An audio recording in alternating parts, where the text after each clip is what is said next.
우리가 탕자의 비유라 하는 말을 많이 합니다만 예수님께서는 스스로 탕자라는 말을 한 번도 쓰신 적이 없습니다. 오늘 우리가 본문을 봤습니다만 어떤 사람에게 두 아들이 있었는데 그렇게 말씀을 시작하셨습니다. 그래서 잃어버린 두 아들의 비유 이렇게 이야기하는 편이 더 옳다 생각합니다. 오늘 이 시간에 임직식이 있고 그래서 우리 임직자들과 또 우리 재직들을 생각하면서 오늘 말씀을 준비했습니다. 오늘 우리가 누가복음 15장 첫 두 절을 읽었는데 여기 두 부류의 다른 사람들이 예수님의 말씀을 들으러 찾아왔다 그렇게 밝히고 있습니다. 비유 속에 동생에 상응하는 세리들과 죄인들, 그리고 비유 속에 맏아들을 대변할 수 있는 바리새인과 서기관들, 두 부류 사람들이 예수님께 나왔습니다. 근데 특별히 서기관과 이 바리새인들이 수군거렸다 했습니다.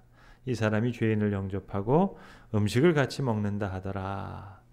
바로 이 태도에 대한 반응 때문에 시작된 비유였습니다. 따라서 오늘의 이 비유는 맏아들에 대한 이야기를 더 많이 담고 있는 그런 메시지로 보는 편이 옳겠습니다.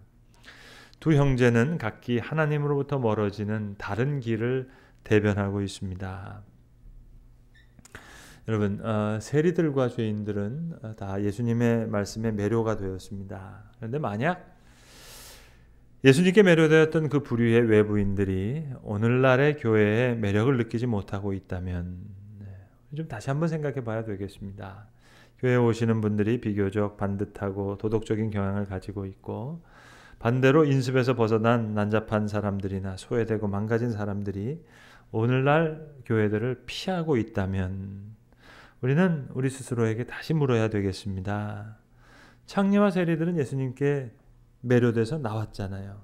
근데 오늘날 그렇지 못하다면 그 이유는 뭘까? 해석하게도 우리의 영향이 예수님과 같지 않던지 아니면 우리가 전하는 메시지가 예수님이 선포하신 메시지와 차이가 있든지 우리가 동생의 마음에 가닿지 않았다면 우리의 교회가 생각보다 더 형들의 세상에 가깝다 하는 사실을 우리는 뼈아프게 인정해야 될지 모르겠습니다. 그래서 오늘 예수님의 이야기는 잃어버린 둘째 아들의 이야기며 동시에 잃어버린 맏아들의 이야기입니다. 행복을 찾아 나서는 길, 오늘 이 1막과 2막에 해당하는 이야기를 통해서 하나는 자아 발견의 길을 찾는 사람을 보여주고 또 하나는 도덕적 순응의 길을 찾는 사람도 보여줍니다. 동생은 자아 발견의 길을 가는 사람같이 보여집니다. 형은 도덕적 순응의 길을 가는 사람처럼 보여집니다. 우리는 둘 중에 하나에 해당할 경우도 있고 또 한 사람 가운데 이 두 개의 경향이 다 같이 있을 때가 있습니다. 그런데 삶의 시절에 따라 도덕적 순응의 틀대로 해보다가 거기에 짓눌려 있던 자기를 발견하고 또 자아 발견의 길로 이렇게 돌아선 사람들도 많습니다. 또 그 반대의 궤적을 그리는 분들도 있습니다. 심지어는 한 성격 가운데 지금 이 시간에도 두 접근이 공생하는 경우가 있어요. 겉보기에는 그저 아무런 문제가 없는 맏아들 같은 모습으로 보이지만 그 속에는 동생처럼 처신하는 비밀한 생활의 배출구를 가지고 있는 사람들이 있습니다.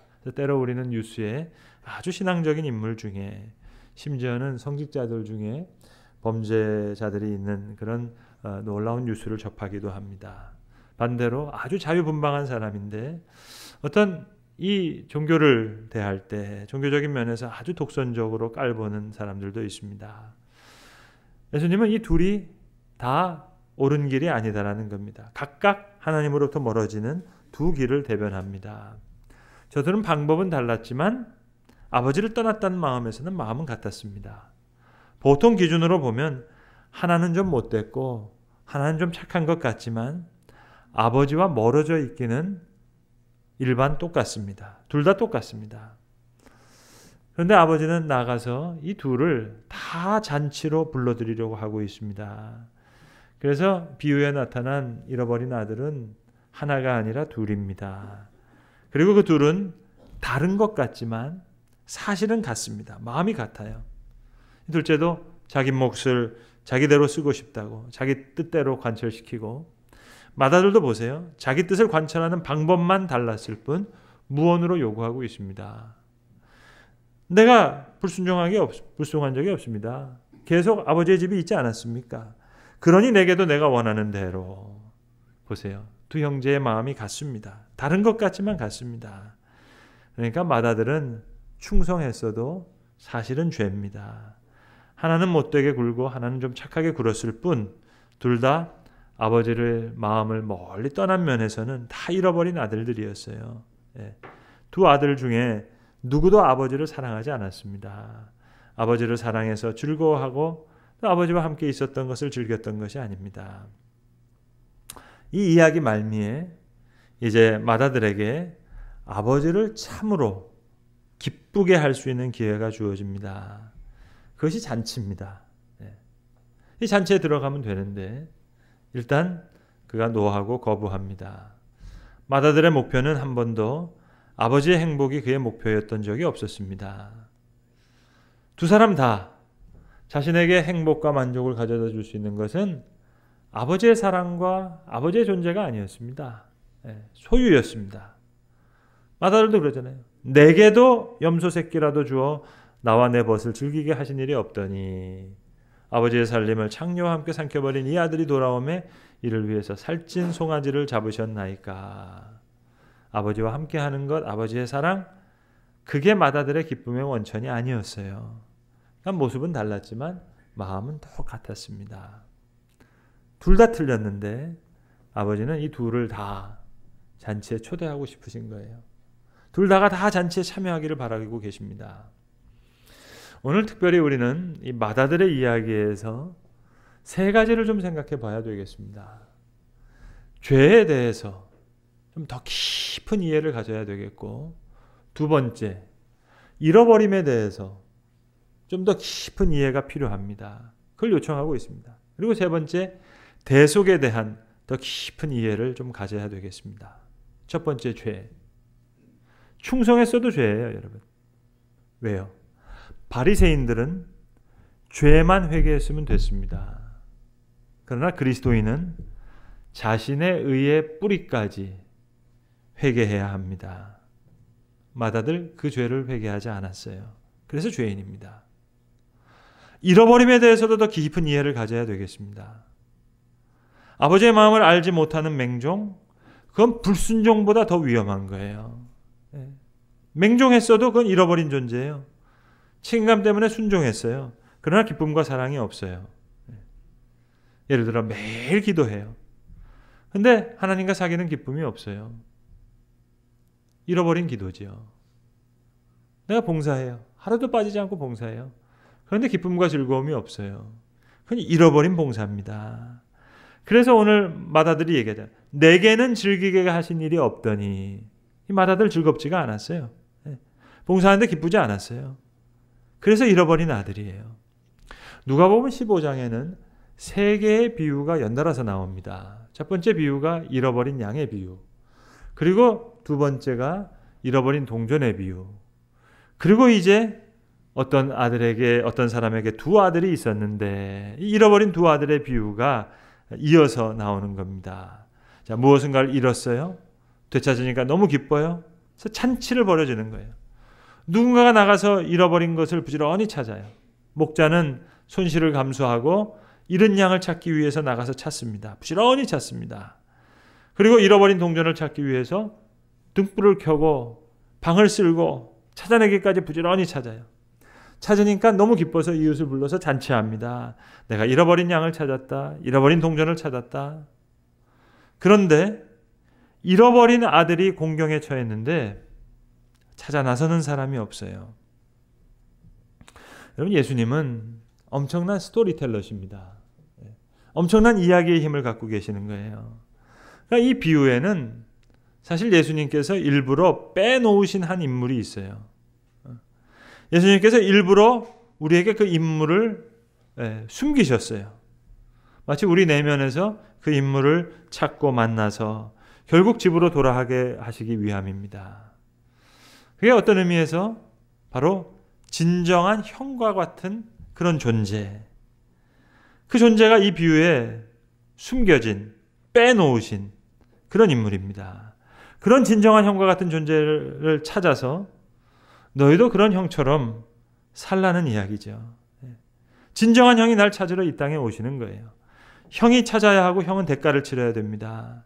그러니까 결격된 형의 비유 속에 형을 비유에 등장시킴으로써 예수님은 우리로 하여금 어떤 진정한 형과 같은 분을 상상하고 동경하도록 우리를 지금 유도하고 계십니다. 진정한 형과 같은 그런 그리스도가 이루신 일을 경이롭게 바라보기 전에는 결코 동생이나 형의 상태에서 벗어날 수가 없습니다. 여러분, 비유 속의 형이 진정한 형이었다면, 아버지, 동생이 어리석어 삶을 망쳤습니다. 제가 가서 동생을 찾아서 집으로 한번 데리고 오겠습니다. 짐작대로 재산을 다 날렸다면 제 몫을 희생해라도 동생을 다시 집안으로 드리겠습니다. 사실 동생은 형의 희생으로만 도로 받아들여질 수 있기 때문입니다. 동생이 떠나기 전에 아버지가 이미 재산을 분할했거든요. 재산에 대한 배당은 다 끝났어요. 유대 문화에서는 3분의 1이 동생에게 갔고 형은 3분의 1을 받았습니다. 자, 그러니까 오늘 아버지가 얘기하잖아요. 내 것이 다 내 것이로되. 여러분, 이건 엄연한 사실입니다. 우리가 여기서 약간 놓치는 게 있어요. 우리는 살찐 송아지, 신발, 가락지 이거 다 아버지 거라고 생각하잖아요.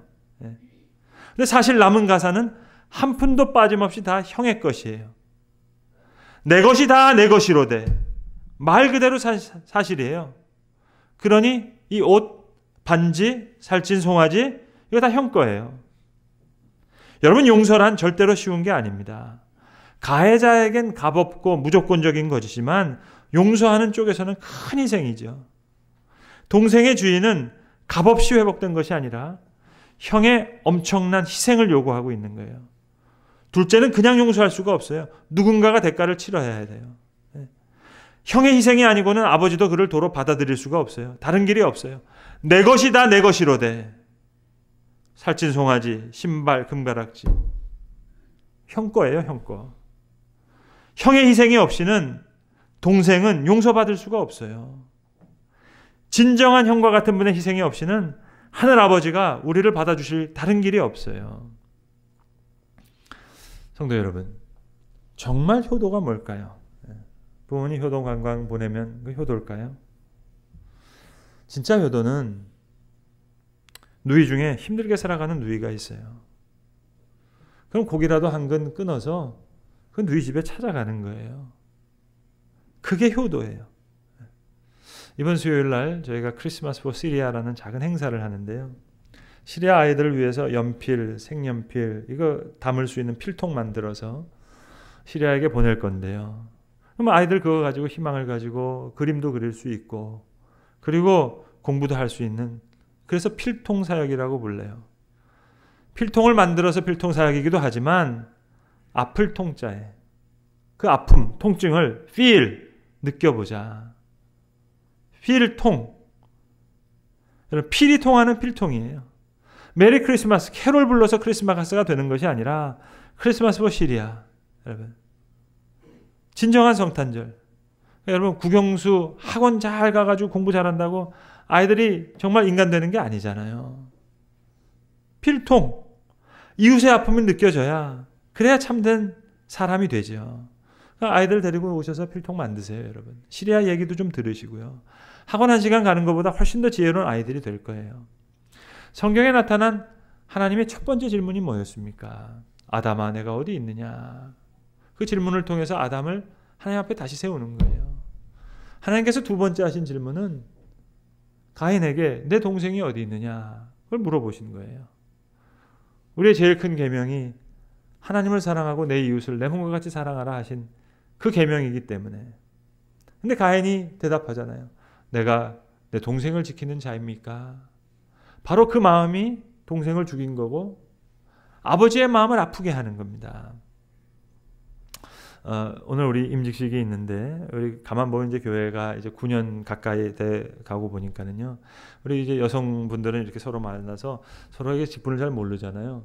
그냥 서로 그냥 대놓고 그냥 권사님 이렇게 부르시더라고요. 그래서 우리 권사의 인플레이션 현상이 너무 큰데요.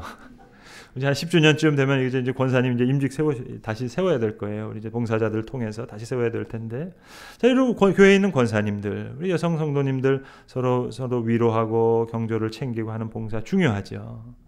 그러나 교회 안에 있는 봉사도 중요하지만, 자, 예컨대 우리 남성 직분자들, 전 더 중요한 것은 세상의 빛과 소금이 되어서 정말 세리들과 창녀들과 같은 사람을 데리고 와서 잔치에 참여할 수 있게 하는 사람, 동생의 마음에 가다할 수 있는 사람, 저는 이런 분들이 정말 교회의 직분자들이 돼야 된다고 생각합니다.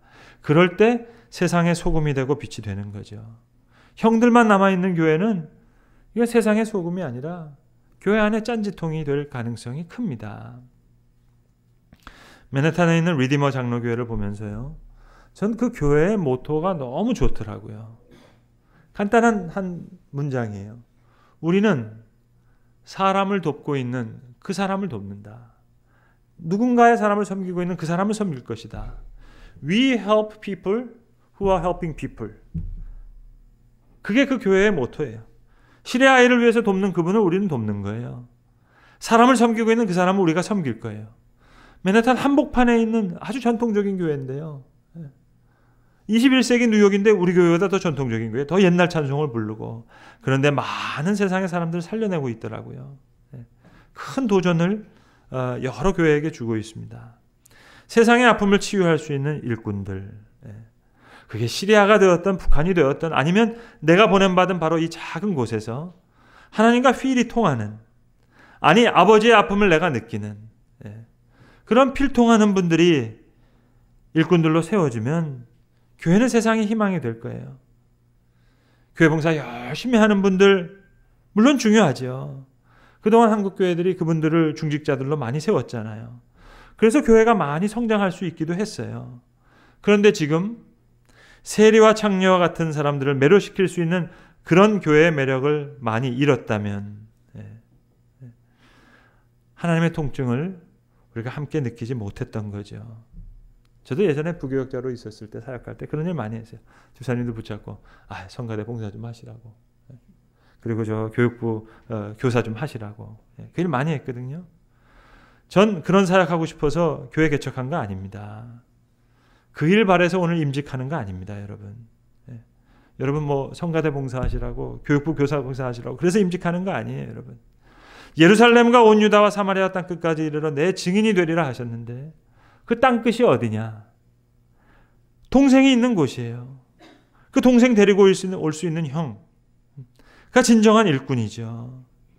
그런 마음으로 교회를 세운 거예요, 여러분. 그 동생은 교회적으로는 북한이 될 수도 있고 시리아가 될 수도 있고 개인적으로는 내 친구일 수도 있고 내 형제일 수도 있고, 하나님과 필이 통하지 않으면, 하나님의 아픔이 내게 느껴지지 않으면 사실은 잔치에도 참여할 수가 없는 겁니다. 잔치에 참여할 수 없는 것은 내 마음에 즐거움과 기쁨이 없는 것이 아니라 내 마음에 그 아픔이 없는 거예요. 목사님들, 장로님들, 권사님들 많은데 교회에 세리와 창녀가 없다면 우리는 죄에 대해서 잘못 생각한 것이 아닌가 다시 물어야 돼요. 바리새인은 죄만 해결하면 되지만 그리스도인은 자신의 의의 뿌리까지 회개해야 돼요. 잃어버림에 대해서 다시 생각해야 됩니다. 우리는 북한과 시리아를 잃어버린 사람들로 생각했어요. 뭔가 잃어버림에 대한 잘못 생각한 것이 아닐까. 충성했는데, 봉사했는데, 기도했는데 기쁨이 없어요. 그럼 내가 잃어버린 사람이죠. 입술로는 기쁘다 했는데 정말로 기쁘지 않았어요. 겉으로는 감사하다고 했는데 정말 감사하지 않았어요. 그러니까 하나님 편에서는 큰 손해예요. 교회 밖에 잃어버린 아들, 교회 안에 잃어버린 아들, 다 잃어버린 아들이. 여러분, 설교학자들이나 설교학 교수님들이 뭐라고 하시는 줄 아세요? 탕자의 비유 같은 본문을 가지고는 절대로 설교하지 마라. 너무 잘하는 본문이니까 해봐야 별 것 없다. 그러나 여러분, 정말 예수님의 비유를 우리가 알까요? 잃어버린 두 아들의 이야기를 하시는 예수님의 마음, 하나님 편에서는 다 잃어버린 거예요. 교회 밖에 잃어버린 둘째 아들, 교회 안에 잃어버린 맏아들, 우리 안에 세리들과 창녀들이 없다면 우리가 바리새인과 서기관과 같은 맏아들일 가능성이 매우 높습니다. 맏아들만 모인 교회는 더 이상 세리와 창녀와 같은 동생들을 끌어들일 수가 없어요. 저는 왜 예수님께서 첫 번째 기적을 가나의 혼인잔치에서 물로 포도주를 만드는 기적을 행하셨을까 생각해 본 적이 있어요. 다 알 길은 없지만 잔치 때문이 아닐까. 아버지는 잔치에 초대하고 싶으신 거예요. 처음부터 끝까지. 그걸 보여주는 예표예요. 반대로 여러분, 교회에는 형들만 있는 것 같아서 그래서 나는 교회를 멀리 한다고. 그 또한 방식만 다를 뿐이지 스스로 의롭게 여기는 행동입니다. 그런 분들 많이 만나잖아요. 예수님은 좋은데 기독교는 싫다. 하나님이 좋은데 교회는 싫다.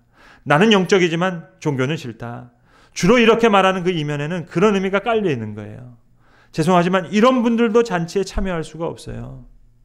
아버지의 마음은 둘 다 잘못했지만 둘 다 사랑받고 둘 다 잔치에 참여하기를 바라는 거예요. 이게 아버지의 마음이에요. C.S. 루이스에게는 아주 친한 두 사람의 친구가 있었습니다. 첫 번째 친구는 로널드 돌킨이라고 하는 반지의 제왕 있죠, 여러분. 반지의 제왕을 쓴 그 로널드 돌킨이라는 친구였고, 또 다른 친구는 찰스 윌리엄스라고 하는 작가였습니다. 근데 2차 세계대전 후에 이 찰스 윌리엄스가 돌연사를 당합니다. 그러니까 이 똘똘 뭉쳐있던 우정의 친구들 중에 한 명이 가고 나니까 그때 C.S. 루이스가 우정에 대한 제목으로 에세이를 쓴 글이 있어요. 이런 글을 썼습니다. 이제 찰스가 죽었으니 찰스 특유에 대한 농담에 대한 로널드의 반응을 다시는 볼 수 없게 됐다.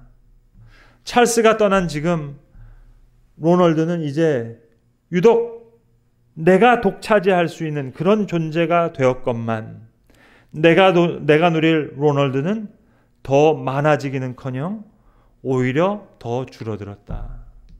이런 의미에서 우정은 영광스럽게도 천국 자체에 가장 가깝게 닮아 있다. 여러분, 잔치라는 게 뭐예요? 혼자 성장할 수 없어요. 그래서 잔치로 우리를 부르시는 거예요. 끝까지. 우리의 인생 자체가 본향을 향해서 나가는 아버지의 잔치에 참여하는 귀향의 여정입니다. 그래서 교회는 주유소예요, 여러분. 교회는 주차장 아닙니다. 교회는 주유소예요. 전 주유소 직원이고 여러분은 차 몰고 나가셔야 되는 거예요. 그럴 때 노예가 변해서 자녀가 되고 의무가 변해서 기쁨이 되는 거예요. 하나님이 이처럼 사랑하신다는 그 세상, 그 세상의 아픔을 품고 세상을 섬기는 일꾼도 되고 하나님이 사랑하시는 교회도 사랑하고, 그러니까 잃어버린 두 아들을 찾기 위해서 열심히 달리는 거예요. 세상에서도 달리고 교회에서도 달리고 그렇게 열심히 기름 넣고 차 잘 몰고 다니다가 그리고 아버지의 집으로 돌아가는 영원한 잔치에 참여하는 거예요. 그러니까 우리의 생은 아버지의 집으로 돌아가는 귀향의 여정. 형이나 동생이나 둘 다 모두 아버지의 잔치에 참여하는 귀향의 여정이에요. 중요한 것은 아버지의 잔치가 이미 시작됐기 때문에 그걸 들어가 누리라는 거예요. 지금. 그날만이 아니라 지금. 미래가 아니라 지금. 제가 지난주에요, 20대 30대 젊은 분들하고 만나서 이야기하는 가운데요, 하나 큰 걸 깨달았어요. 제가 어떠다가 마음 얘기하다 보니까 제가 다음 세대라는 얘기를 했어요. 그랬더니 그분들이 이렇게 얘기하더라고요. 목사님, 다음 세대 얘기하는 사람은 꼰대입니다 그러더라고요. 왜 자기네들이 다음 세대라는 거예요? 지금 세대인데. 예? 목사님이 지금 세대라고 생각하니까 지금 우리 보고 다음 세대라고 부르지, 우리가 지금 세대고 목사님은 지나가는 세대입니다 그렇게 얘기하더라고요. 제가 일리 있다고 생각해요. 그래서 제가 앞으로는 절대로 내가 다음 세대라는 말을 안 쓰겠다 얘기했습니다. 여러분, 모두가 지금 세대죠. 아버지의 잔치는 이미 시작됐어요. 끝도 아버지의 잔치에 참여하는 귀향이고 처음도 가나의 혼인잔치였고 지금도 그걸 누리는 것이고, 오늘 비유에 빠져있는 예수님이 일부러 빼신 캐릭터가 있어요. 그래야 스토리에 힘이 생기니까. 예수님은 엄청난 스토리텔러세요. 여러분, 이야기는 그런 거예요. 여러분, 양치기 소년과 늑대 이야기 알잖아요. 늑대가 나타났습니다. 사람들이 왔어요. 늑대가 나타났습니다. 사람들이 왔어요. 마지막에 늑대가 나타났다 했더니 마을에서 아무도 사람이 오지 않았습니다. 끝. 이야기는 그렇게 해야 되잖아요. 고로 거짓말을 하면 안 되고 이러면 이야기 망치는 거잖아요.